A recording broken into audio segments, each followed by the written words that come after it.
The transmission of philosophy to the Islamic world. In this video, we will explore philosophical thought and the background of its transition to the Islamic world, along with the translation activities. Background and translation activities. Translation activities were of great importance at the beginning of Islamic philosophy. Starting from the 8th century, especially during the Abbasid period, the Islamic world focused on translating scientific and philosophical works from ancient Greek, Persian, Indian, and other cultures into Arabic. These activities were concentrated in centers like the House of Wisdom in Baghdad. This translation movement accelerated the development of Islamic philosophy. In this context, during the Umayyad period, from 661 to 750, there wasn't much progress in this direction.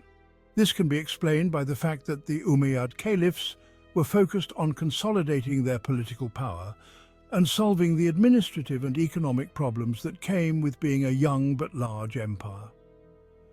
However, it cannot be said that there were no individually knowledge-hungry minds.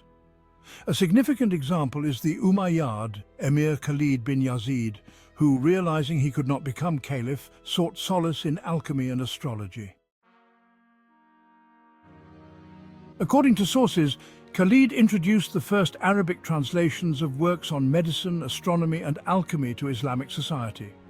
However, the development of philosophical thought, such as kalam, in the Islamic world, gained momentum with the Abbasids taking power in the mid-8th century.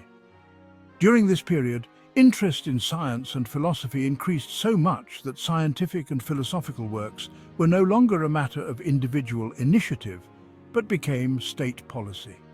The emergence of the philosophical movement in the Islamic world coincides with the first translations of the scientific and medical works of Greek scholars from Syriac and Greek into Arabic.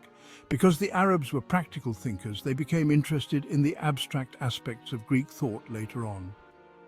In addition to scientific and medical works, the first texts translated into Arabic included wise writings attributed to real or imaginary figures like Socrates, Solon, Hermes, Pythagoras, and Lockman. The popularity of these texts among the elite may have stemmed from their literary appeal and excellence. Although the translators were not naturally interested in fields other than practical sciences such as astronomy or medicine, they had to meet the demands of their supporters who were interested in moral and religious literature, which was seen as a kind of moral and religious literature. Translators who initially gained experience by translating works on more practical subjects later became interested in more theoretical works, and eventually began to convince their supporters of the need to translate these works.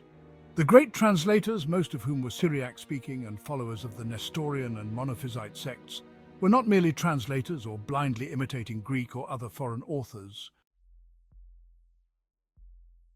The translation movement in the Islamic world. It is known that the serious work of translating scientific and philosophical works began during the Abbasid period, especially during the reign of Mansur, who was known to be an expert in Islamic jurisprudence and interested in philosophy and astronomy. Among the scholars commissioned by this caliph, known for his simple life, to translate works on medicine and other sciences was Al-Batrik, Greek Patrikios, who made many translations on medicine and astronomy. Some sources state that the translation of some of Aristotle's works, Ptolemy's Almagest, Euclid's Elements, and some other Greek works, took place during the reign of the same caliph. The general consensus from classical sources is that Mansur was very interested in scientific and philosophical works, and that he patronized translators and supported their work. In the 9th century, Mansur's grandson, Al-Mamun, made much more systematic efforts to obtain and translate important works of Greek science and philosophy. Beit al-Hikmah. Although a start was made by his two predecessors, Mansur and Harun al-Rashid, the young Caliph al-Ma'mun founded the famous Beit al-Hikmah, House of Wisdom, in 830, a formal translation and research institute and library. This palace library, known as Khizanat al-Hikmah since the time of Mansur, was expanded over time as needed, but al-Ma'mun gave it a new identity. On his return from his successful campaign against the Byzantines, he brought the books he had collected there to Baghdad. He also allocated a large sum of money to enrich the library and sent a delegation consisting of the director of Bait al-Hikmah, Salman, Ibn al-Bitrik, Hajjaj b Matar, and Yohanna b Masawayh to Byzantium, asking the emperor to send him the books this delegation would select from the libraries. It is known that at that time some wealthy families also established private libraries and invested heavily in copywriting, translation, and scientific research.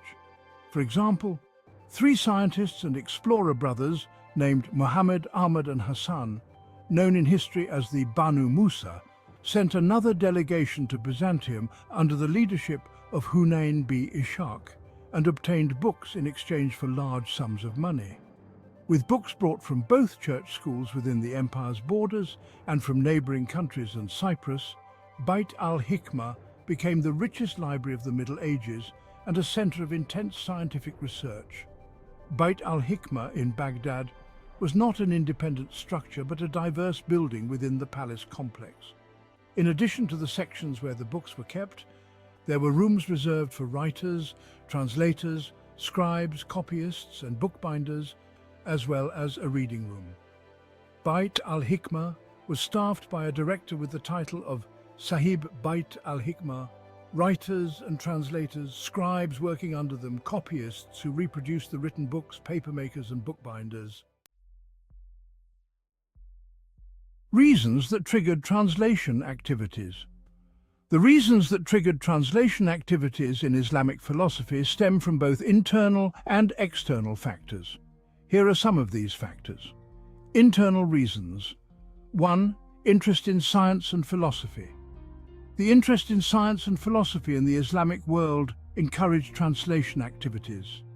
Islamic scholars wanted to benefit from the scientific and philosophical heritage of the ancient world. 2. The teachings of Islam. There are many verses in the Holy Quran that encourage people to think, reason and learn. This teaching has led Muslim scholars to study the knowledge of other cultures. 3. Kalam. Impacts of translation activities. Scientific development.